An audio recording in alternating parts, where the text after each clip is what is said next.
mofinaina isan'andro atolotry ny mpitandrina rakotina valina maoly.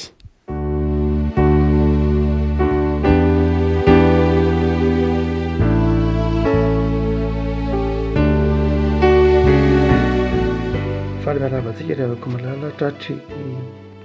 alatsinain'ny pasika ny taona 2024 ity, alatsinain'ny 10 ny volana aprily. Miaravantsika raha teo tratry ny pasika omaly moa ny pasika, ary dia ny fifalian'i Jesosy ny fandreseny hitoetra amin'ny fiainantsika isan'andro mba ho fiainam-pifaliana, ho fiainam-pandresena ary horakofan'ny fitahiam-pahasoavana ny fiainantsika. Ny mofinaina voalahatra ho antsika rehavako malala dia ny taratasy nosoratana ho an'ny Filipianina. Filipianina toko 7, Filipianina toko 7 andiny voalohany ka hatramin'ny andiny 1:12. Fakitsika amin'ny anaran'i Jesosy. Farany, ry rahalahy mifalia ao amin'ny Tompo, tsy manahirana any manorana teny averina fa mahatsara anareo zany. Tandremo any tenanareo amin'ny amboa, tandremo any tenanareo amin'ny mpanao ratsy, tandremo any tenanareo amin'ny vokilema.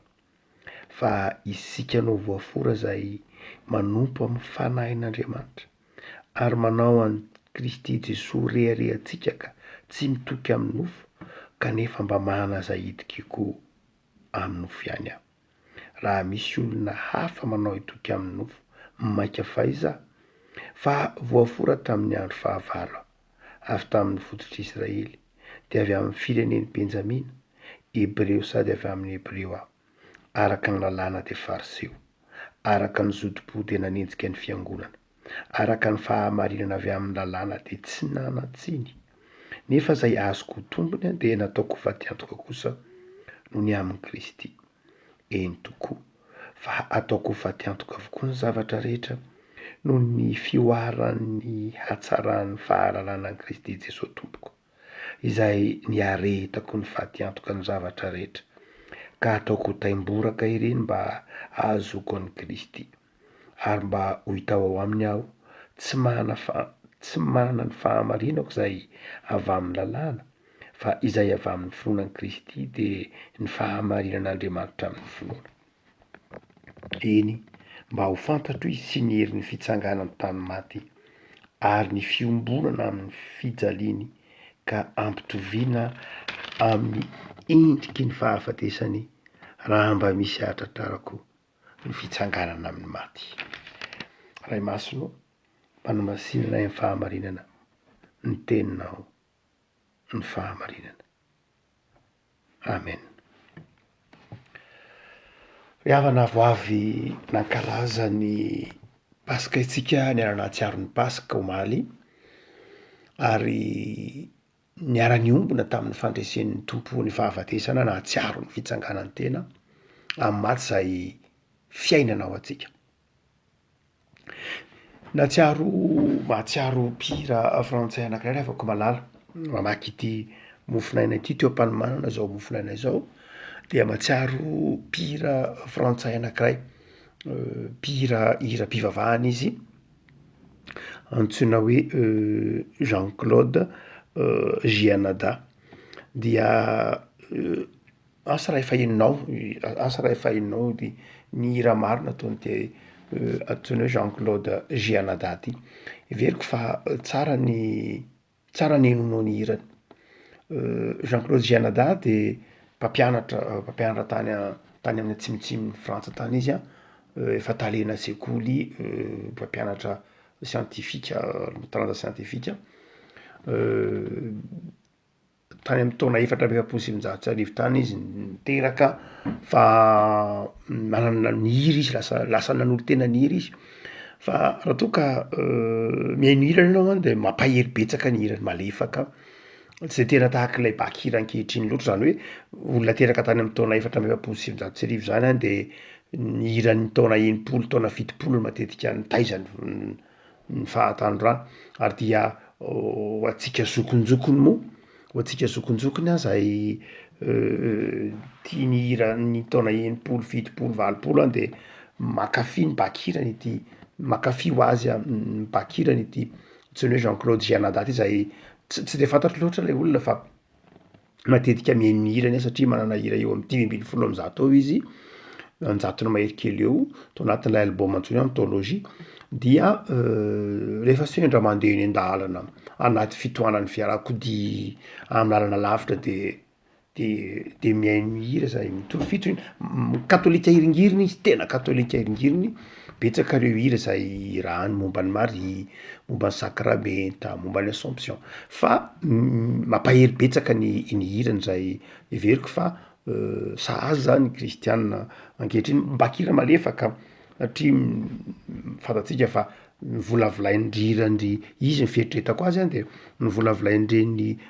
ry Christophe ngambany ho an'ny zokonjokony de matadidy zany taona 70 zay mankafy ny hirandry Christophe ry Nino Ferrer ry iza re zany ry Paul Naref ry Franck Alamo iza koa mety ry Claude François ho atsika zay malefaka tira malefadefaka tahaka eny ary Sarto Terrina koa azy dia ho tia ny hirany ty rangaha ty zay iveriko hoe mahafinaritra ny mihaino azy raha ohatra ka eny analalalana ianao na anaty fitohanan'ny fiaraka ny voalaza teo ianao anao tokantrano koa azy misy hira anankiray zay zay eo mpamakina ity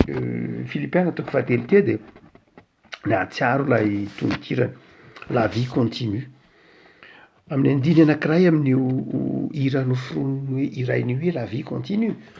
dia misy andiny anankiray ao aty asa izy andiny maromaro le andiny fahadimy ve izy andiny fahenina hoe si tu ralentis il s'arrête si tu faiblis ils flancheront mais si tu relèves la tête alors ils se dépasseront zany hoe la hira de miteny hoe fiainana mitohy ny fiainana enao no antenaina enao no andrandraina tsy mahazo kivy ianao rehefa kivy ianao de kivy ny olona de miondrika ny olona fa rehefa mitraky ianao de mandroso ny olona mahery ny olona ary izay le afaka nytao tandrify amintsika amin'ity Filipiana toko fahatelo ty taorinany fahatsiarovantsika ny Paska tsy mahazo kivy ny kristianina tsy mahazo miraviravy tanana ny kristianina la vie continue hoy ity mpamorikira ity zay taoniko hoenonao le hira satria sahaza tsara mihitsy ho fampahirezana anao amin'ny hoe fiainana de mitohy tsy manana zo ho reraka isika ho kivy isika ary eto Paoly de miteny an'izany manao hoe mifalia ao amin'ny tompo tsy manahirana mihitsy tsy mamizana mihitsy ny mamerina teny aminareo manao hoe mifalia aza-kivy mijoroa mandrakariva mety ho kivy daholo ny olona manodidina anao am'izao fahasarotam-piainana tsy fisian'ny fandriampahalemana fiparitahany fahalovana mitranka amin'ny endrika maro samihafa de zao ianao tsy mahazo kivy nahoana ianao no tsy mahazo kivy satria ianao manana an' Jesosy ao anatinao ary eto an de mampahery antsika mihitsy hoe tsy kivy ianao tsy mahazo kivy isika raha kivy isika de ho aizy zao tontolo zao tontolo zao ange mety hiditra amin'ny nofo zao tontolo zao mety hiditra amin'ny saina mandalo mety hiditra amin'ny lafiny materiel zay marina an'io tsy marina rapitso fa ianao mety hiditra am'lay tena izy de Jesosy ianao mety hiditra am'lay tena fiainana de Jesosy ary dia tsy tokony ho kivy ianao mpitondra fifaliana ianao mpizara fiadanana ianao natao apitraka marina loatra fa ndraiky ianao mba mandalo zany any fa eto an de tao Paoly ianao satria voavy nandray natsiaro ny fandresen'ny tompony fahafatesana tao Paoly teny hoe hifaly ao amin'ny mandrakariva raha tsy kivy ary ianao satria ianao tsy kivy la vie continue hoy Jean-Claude Gianada zay nyresahantsika teo dia inona ny tokony ho tandremanao eo ampanohizana n'lay azakazaka eo ampanohizana n'lay lalana no safidiana eo ampanohizana lay fiainana mahafinaritra miaraka amin'Andriamanitra de inona ny tiany Paoly ho tandremanao andininy faharoa tandremo ny tenanareo amin'ny ambo fampitandremana intelo metona no ataon'ny Paoly ho vatsy andalatsika eo ampanohizana ny lalana inona le vatsy andalana efa nomeny ny tombo atsika ny fandresena efa nomen'ny tompo antsika ny fahatserovana fa velona izy ary mitaridalana atsika fa inona ny vahatsiny eny an-dalana tandremony tenanareo amin'ny ambo somary masitsika ihany Paoly raha miresaka hoe ambo eto aiza ve Paoly de mampitovy olona amin'ny ambo mazava ho azy tsy lay ambo iteny an-dalana loatra io fa ilay resahan'ny Paoly eto ambo de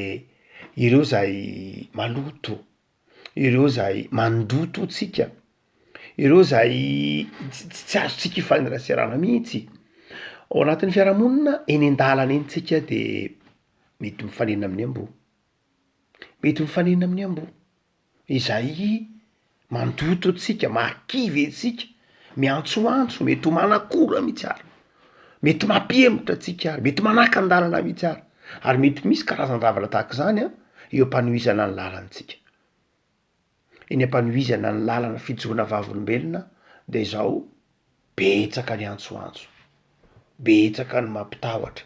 betsaka ny manakifana de inona moa zany nareo ve de avidinina de fa afiriny zay olona inona koa nareo ndradray raha mety ho mivovo mihitsy sanatria io moa notenen'ny Paoly eto mivovo manao zay tsy afahantsika miezaka mampanadino mihitsy ary mety mampiverin-dalana mihitsy ary firy moa ny kristianina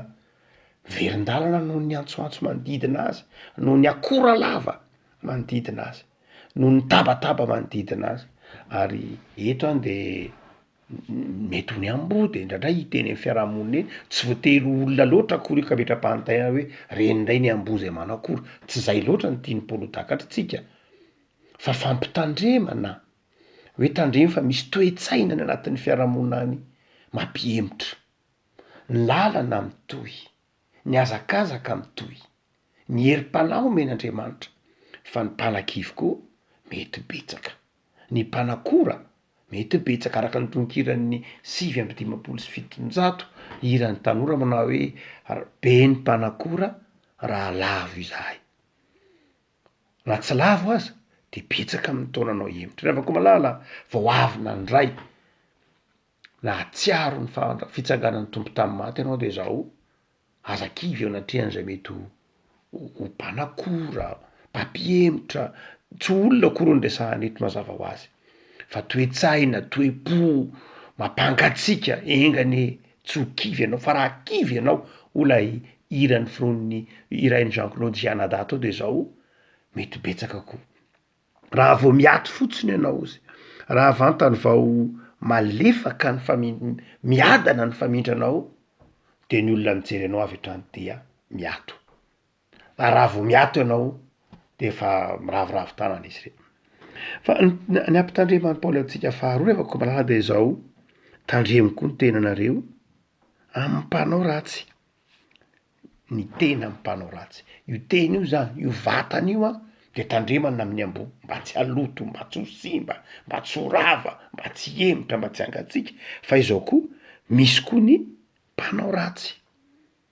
misy ny mpanao ratsy zay manimba ny fanoloran-tenantsika, manimba ny fanoloran-tenantsika inona lay hoe mpanao ratsy resahan'ny Paoly eto lay mpanao ratsy resahan'ny Paoly eto de zao ilay tena mikasika anao mihitsy tsy vitany hoe mandoto fotsiny fa tena manimba mihitsy ny ambo mety ho miantsoantso, mety mitabataba, mety mandoto mameloto mameloto ara-panana tahaka zany fa misy mpanao ratsy mihitsy tena manimba lay vatana, manimba lay fanoloran-tena, manimba le fiainana mihitsy hitatsika eny ampanohizana ny lalana eny zany tsy vitana antsoantso fotsiny na tsy vitana tabataba tsotsy fotsiny reo atsofina mety ho manakivy fa izao tena mikasika herisetra mihitsy mety ho mpanao ratsy manimba le fiainana mihitsy, manimba le fanoloran-tena, manao teti-dratsy, manao tetika hanimba zany mety ho hitanao zany eny ampanohizana ny lalana eny dia hoy Paoly hoe tandremo am'ireny,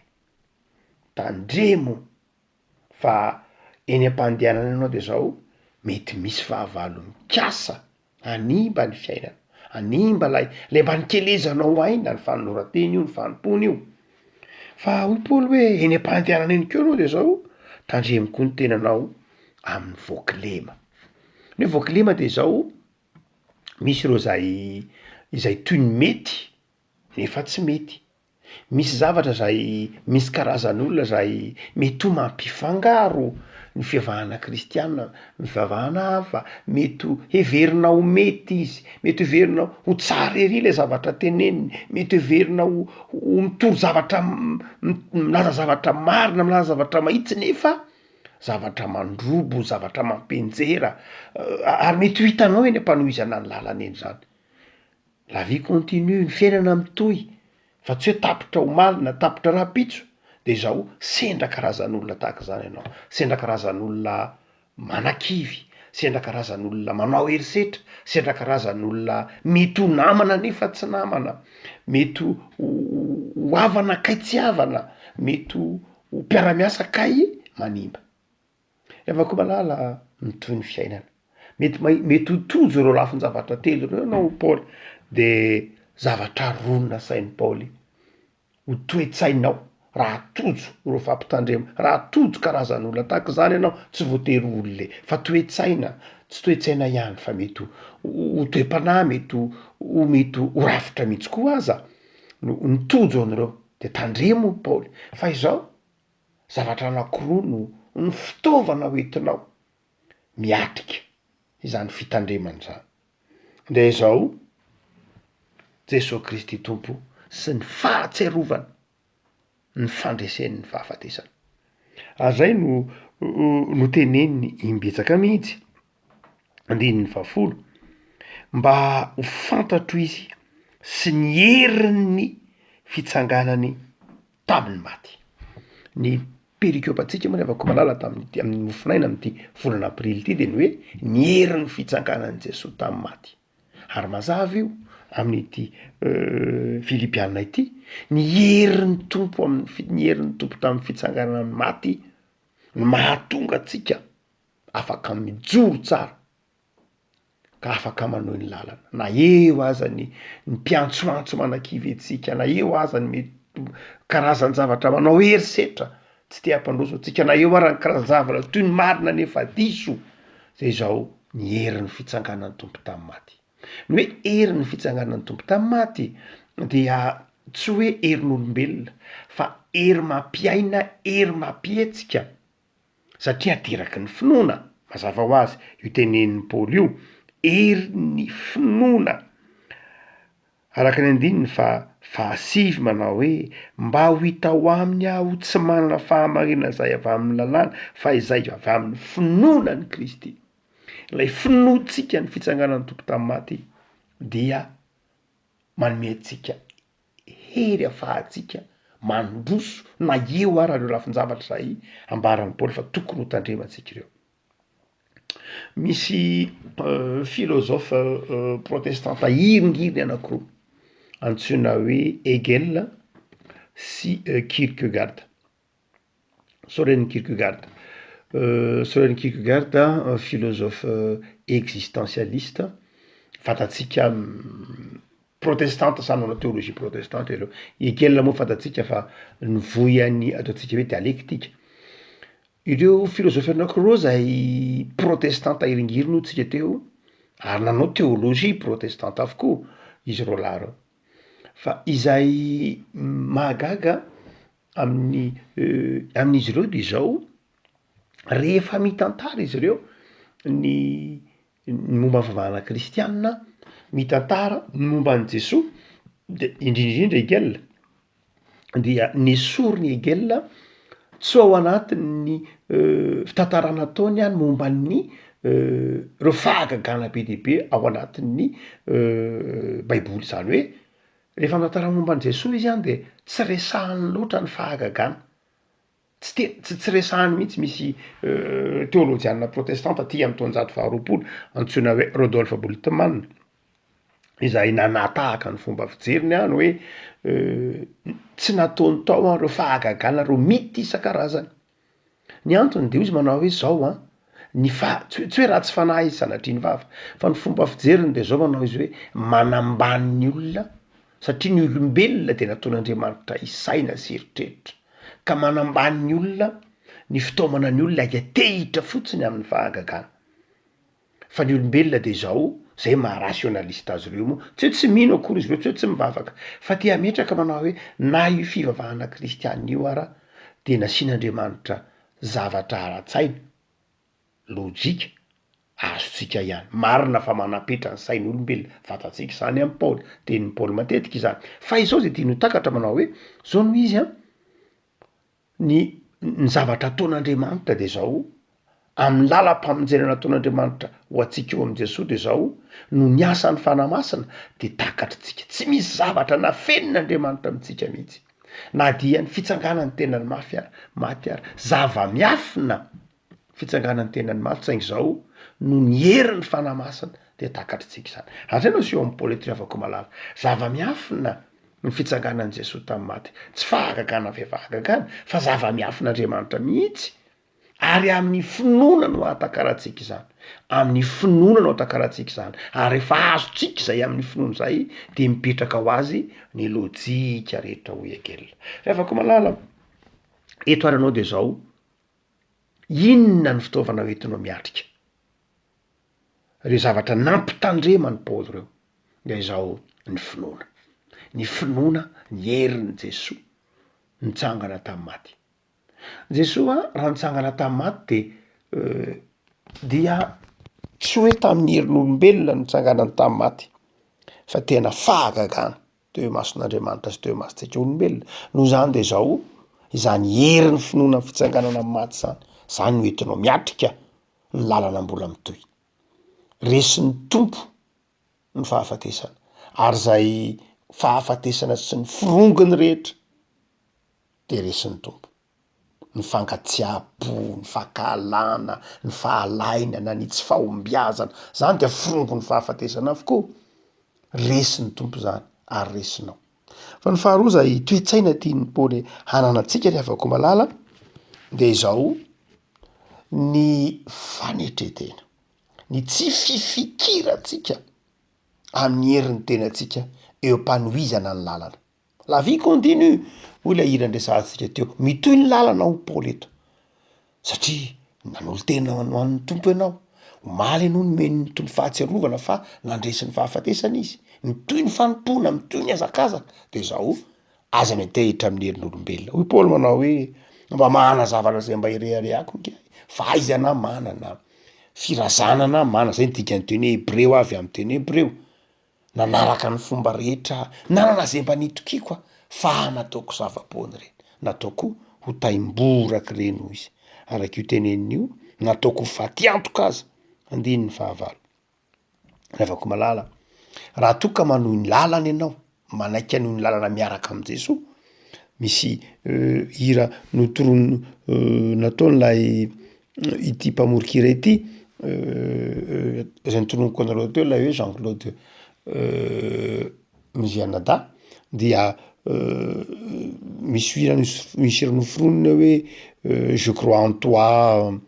Dieu seul suffit tena milaza ny tenen'ny paoly ety mihitsy na hoe zao a ny finoanao ny finoanao a de mahatonga anao manana toetra mietra eo anatrehan'Andriamanitra mahatonga anao afaka tsy miankina amin'ny herin'ny tenanao fa afaka miankina amin'Andriamanitra rery ihany de aza miankina amin'ny herinao ary tsy midikany hoe miankina amin'Andriamanitra de tsy hoe foanan'Andriamanitra akory le fanomezam-pahasoavana be dehibe reny paoly tsy hoe rehefa nandray an'i Jesosy de lasa tondrona satria ny olona nanam-pahaiza nana fahaza-fantsaina de hoe lasa donendrina be zany izy rehefa nandray an'i Jesosy tsy a mipetraka tsara ny farany hitan-tsaina ny paoly na hoe am paoly rehefa niaraka tamin'i Jesosy de lasa nalala lava tsy zany fa salama izy ohatrohatry ny olona rehetra ihany na koa hoe rehefa nandray an'i Jesosy izy de lasa nahantra tsy zany koa izy fa izao tsy miankina am'izay raha manohy ny lalana miaraka amin'Andriamanitra anao de tsy reny ny anteheranao tonga fitaovany reny fa ny anteherana de zao Andriamanitra rehefa malala nandresy ny fahafatesana ny tompo anao a de tohizo ny asa fanompona ndao ny asa fanompona ao anatin'ny fahatokinan'Andriamanitra ao anatin'ny fiankinana amin'Andriamanitra ao anatin'ny fanantenana tsy mahazo kivitsika ary tsy tokony ho kivy isika satria tsika manana an'Andriamanitra tsy tokony ho reraka isika satria tsika manana an'Andriamanitra lay fanovozantsika hery fanovozantsika fifaliana ivavaksika tompo amisoranao zahay noho ny amin'ny ity fialan-tsasatry ny latsanai'ny paska ity. Sotra fa manome toky anay ianao fa ny asa fanompoana de mitohy, ny lalana fanarahana anao de mitohy. Ary tsy avelanao kivy zahay fa atao aminao hifaly sy androso lalandava. Afaranao hitandrina amin'ny tenanay, tsy hifangaronay amin'izao tontolo zao. Afaranao hitandrina fa horenay eny amin'ny azakazaky ny fanompoana eny ny mpanan-kivy, ny lafin-javatra maro samihafa sarotra mety mampihemotra amin'ny maha olombelona, fa manafatra anay kosa ianao ny androso hatrany. Dia mampahereza anay Tompo, ary tario lalana izahay, atsiaro fa ny fandresena ny fahafatesana izay nataonao tao amin'ny hazo fijaliana, ny herim-po, manome herim-po sy herim-panahy anay androsonay hatrany, ary ny fiankinanay aminao no mampahery anay. De jereo ny asanay Tompo amin'izao herinandro manomboka izao, jereo ny fanoloran-tenanay, jereo ny tokantranonay. Aoka Tompo, ny herin'ny fanahinao masina, ny herin'ny fitsangananao tamin'ny maty, hitoetra betsaka ty am-ponay ka androsonay hatrany amin'ny fanarahana anao. De omeo anay ny fahasalamana, ny heri-tanjaka, ny fifaliana afahanay mandroso sy mafana fo amin'ny fanompoananao. De mitoery aminay mandrakariva Jesosy. Amen.